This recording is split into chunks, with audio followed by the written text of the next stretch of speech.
Hey guys, this is Man Shark Sub LPs. I'm Sub. This is Europa Universalis IV, the loading screen, or map select, whatever you want to call it. And this is Millennia in the Making, episode 220.5, or the intermission as we can call it. So this is the Europa Universalis IV map select screen for single player.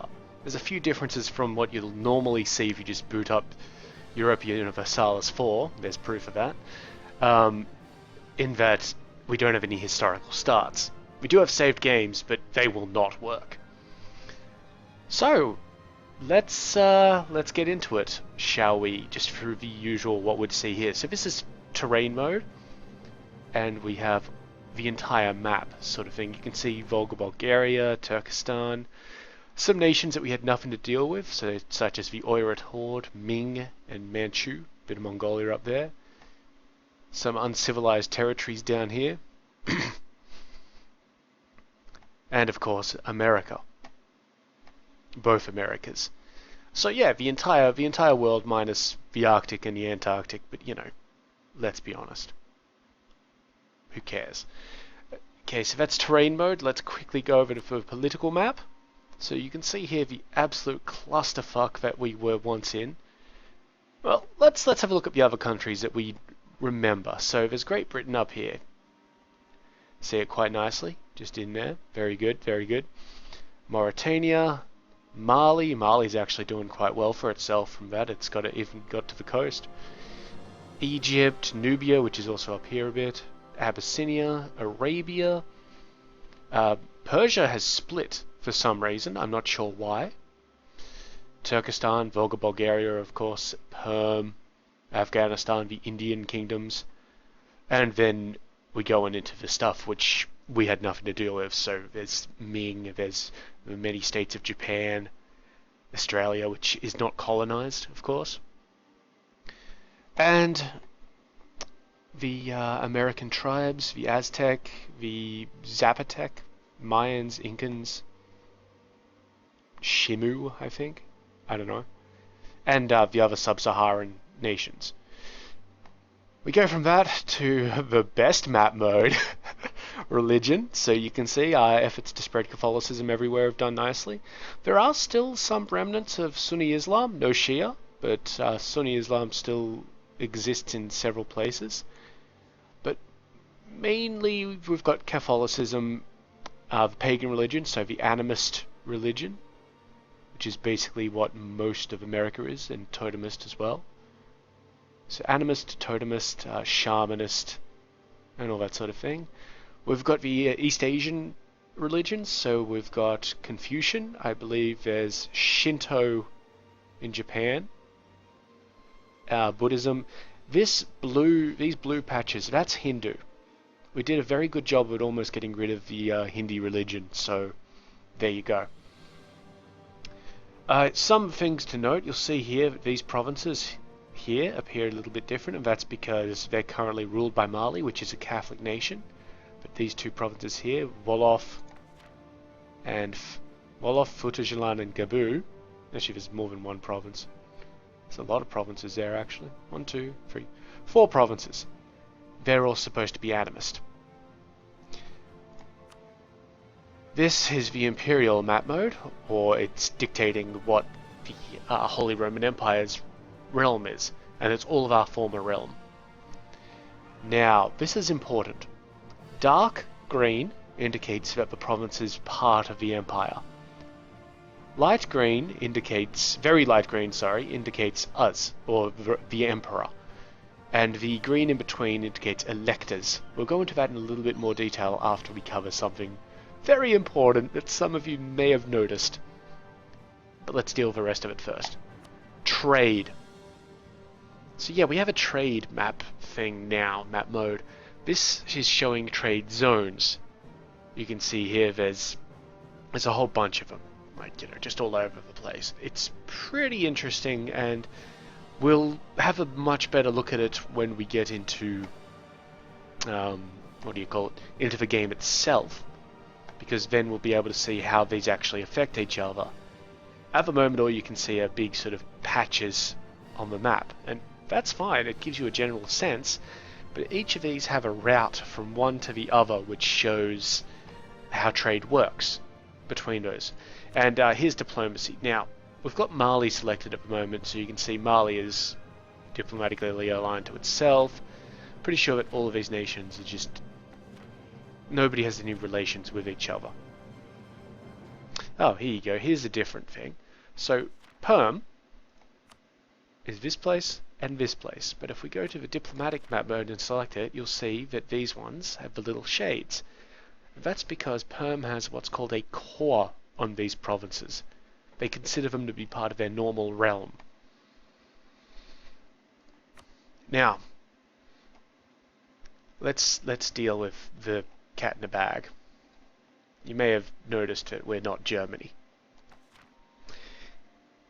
Kaiser Deitwin Ludolfinger, right here, right up here in the corner, in his esteemed wisdom as a lunatic, has decided that instead of being Germany, we should be France. I don't know how this happened. Like, stepping outside of, Kaiser Deitwin's insanity for a moment, I honestly don't know how this happened instead. It shouldn't have happened. We should have been Germany, or at least Bavaria instead. But we're not. We're Germany. Not Germany, we're France. We may see if we can switch to being Germany once we're in game, but being France has come with some benefits. See, we may have German culture everywhere, and I believe that will be fine. It won't matter. The dominant culture, if I remember right, is based on, like, the preferred culture of a country isn't based on the tag that it's got or the name. It's based on what there's more of. So hopefully German is just fine, because we did a very good job of converting a lot of things to German. If it's not, we'll have to look into tag switching, because I'm not converting everything to French or Cosmopolitan or whatever. Let's run through what we can see on the right hand side. So this is our flag up here. That's great. This indicates that we're a Catholic nation at this point in time. This here is indicating that we're part of the Western technology group. We're in the best technology group, basically, the Western, the European Western sort of one. The other technology groups, let's see, no, these places are all... Yep, these places are all Western. Normally, Russia has the Eastern tech group. Let's see if I can find anybody who isn't even Western. Now, a lot of these places are just going to be straight up Western because, well, because of us. Ah, here we go. Okay, so Nubia is running under the Eastern technology group. Their technologies are 20% more expensive than the baseline, which is Western. I don't quite know why Nubia is running under that, and Abyssinia isn't. Okay. Kanem-Bornu and anywhere in Sub-Saharan African will be running under the Sub-Saharan group, which is technologies cost double. Great. Ming is running under the Chinese tech group, which is 60% more expensive. And I believe that Chinese basically just means Asian in this case. I know.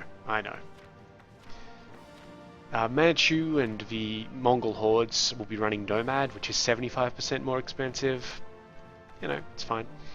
And if we come all the way over here, there's the North American tech group, which is 250% more expensive for a total of 350%. The Aztecs are running under the Mesoamerican, which is 150%. And there's the South American, which is another 150%. All in all, not too much to complain about. Okay, so let's zoom back in. You can see here the type of country we are is an empire. Rulers reign until death. There are kingdoms or feudal monarchies. Most of these countries are going to be feudal monarchies, but if we go to the Hansa, they are going to be a merchant republic, where there is an election every 4 years for a new leader, and re-elections cost some of their unique currency. And some of these places are going to be like tribal despotism. It's basically a monarchy, just different. Despotic monarchy, yep. A lot of these places are just going to be monarchies where, people rule until death. Or, pseudo-monarchies. Now, then we have that we're an independent nation. Great. A lot of these places are going to be independent nations. I think everywhere is an independent nation at this point. We have our ruler's name, Kaiser Deitwin Littlefinger. He has some stats. We'll go over those in a moment, but here you can see he has no legal heir. That's probably because we murdered our children last time, so, we don't have any direct children, and it won't count our brother as being a heir, even though he still technically existed. Our stats. We have an administrative skill of 3, a diplomatic skill of 6, and a military skill of 6. 2, sorry. 6s would be great. They range from 0 to 6. What they indicate is how many monarch points you get per month. They're an indication of it. You start with getting 3 and then you add that to it. So we'll get a lot of diplomatic skill or diplomatic points very quickly, which is great. A little bit less military, and we're averaging for administrative.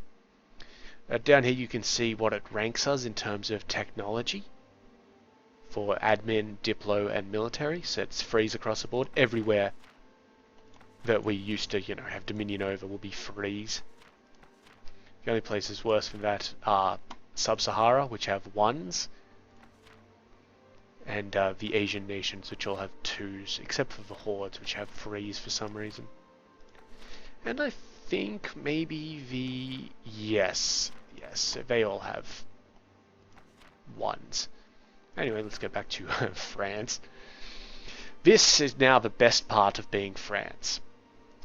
Okay, let's have a look at this. We have what are called ideas, national ideas. Ideas are things that you spend some of your points on occasion. They're like a pseudo technology, if you don't know, like if you haven't played the game before.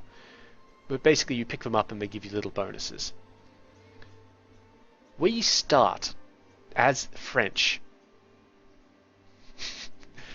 with plus 20% to our national manpower, which is the amount of basically able-bodied military individuals that we could draw upon and draft.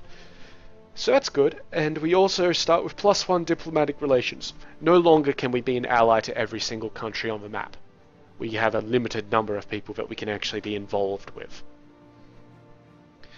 And if we unlock all the French ideas, we get discipline +5, which is amazing.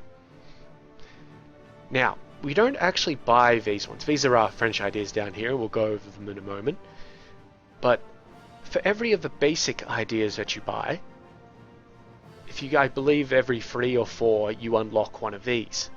So the first one that we unlock is French language in all courts, which is any of our vassals must pay us 15% more income. And if we want to diplomatically annex any of our vassals, it costs us, 10% less diplomatic points. Next we have Elan, which is plus 20% army morale. It sounds very basic, but it's epic. Estates General, which is 10% more tax. Native trading principles. This is good if we colonize. Basically, we're so progressive in what we do that any native attacks in our colonies are significantly reduced, and tax and manpower from them is increased by 100%. It makes our colonies awesome. And it means that potentially we don't have to station armies there, though we still will because it's smart. Next up is the Vauban Fortifications, which is 30% extra fort defense. Fort defense changes how sieges work a little. We'll get into that later. The Philosophes, which is a 10% tech discount. It'll be handy when we get up to that point where we'll be getting it. And Liberté, Égalité, and Fraternité, which is a tolerance of heretics +2 and a tolerance of heathens +2. That, if we're in any, basically, if we've got any provinces which are heretics or heathens, that reduces the rebellion risk. So there you go. And of course, the difficulty curve, we're right down there. and a general ranking of how our country does militarily, economically, and diplomatically. And here it would list anything that we had a diplomatic relation with.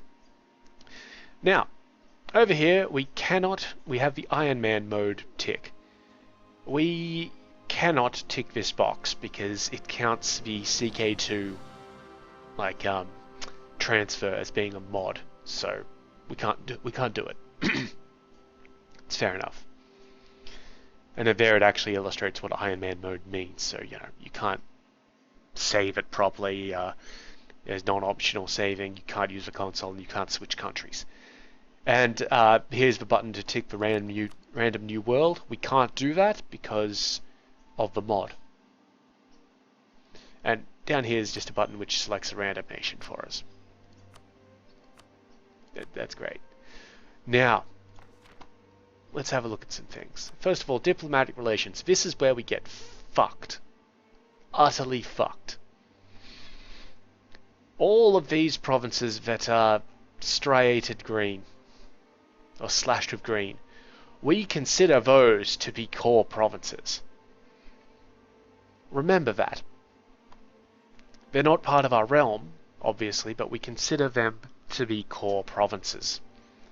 And of course, down here is our actual country itself. Back to the Imperial Map mode. So this is the important thing. This is what we'll be doing for a lot of the game. We are obviously the Emperor.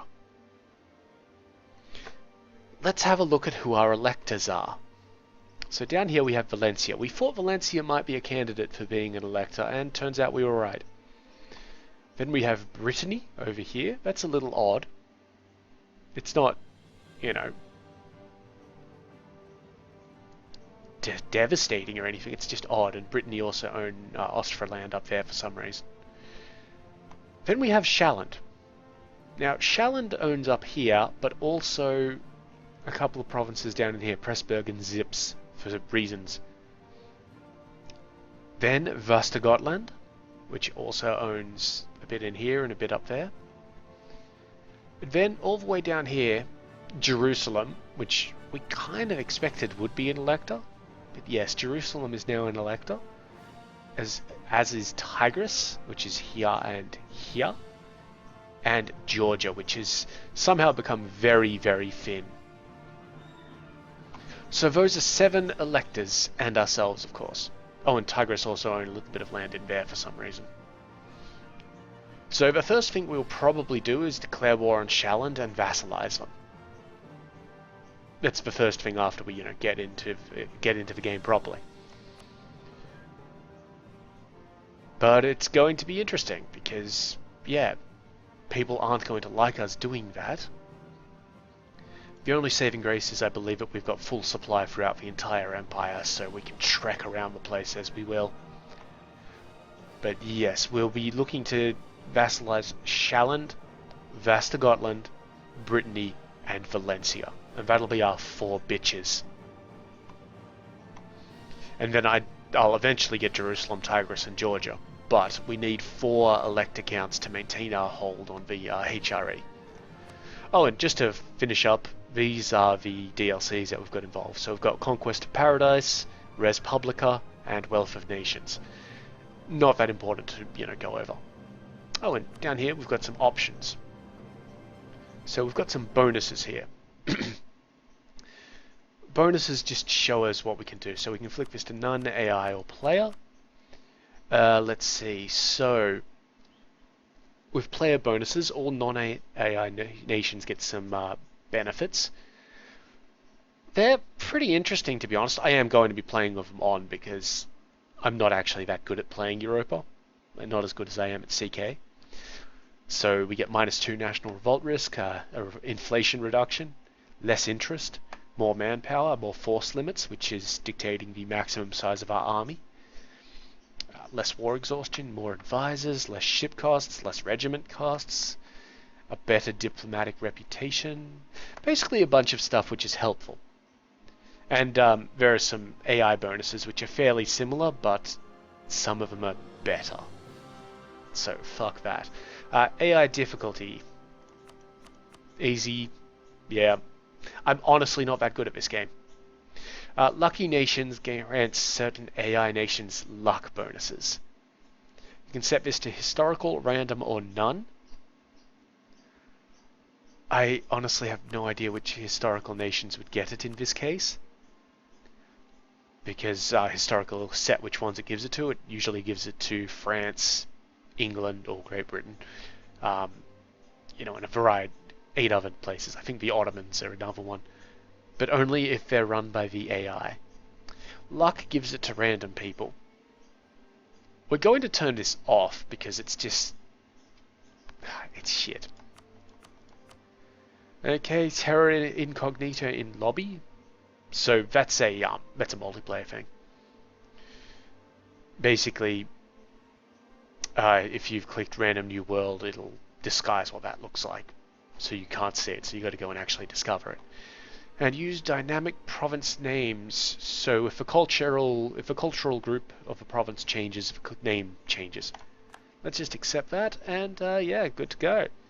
So, oh, and one last thing, you'll notice that the year is actually 1444 instead of 1453, which is when we ended Crusader Kings for some reason. We're a time traveler. Or you could more say that in our madness to reclaim or rename the country as France and still be the German colour for some reason, that we've sort of fucked up the calendar a little bit and just been like, yeah, well, we're gonna translate the calendar to something else. But yeah, let's actually have a quick look at the provinces that we've got. So we no longer have Oberbayern, we instead have München, which is basically the same thing. We have München, we have Niederbayern, we've got Oberpfalz, Nürnberg, Linz, Ostmark, Wien, Graz, Steiermark, Salzburg, Tyrol, Graubünden, St. Gallen, Lienz, Treviso, Venezia, Friaul, Istrian, Gors, and Crane, and Canton. So you can see some of these are similar. Istrian is obviously Istria. Venezia is still Venezia.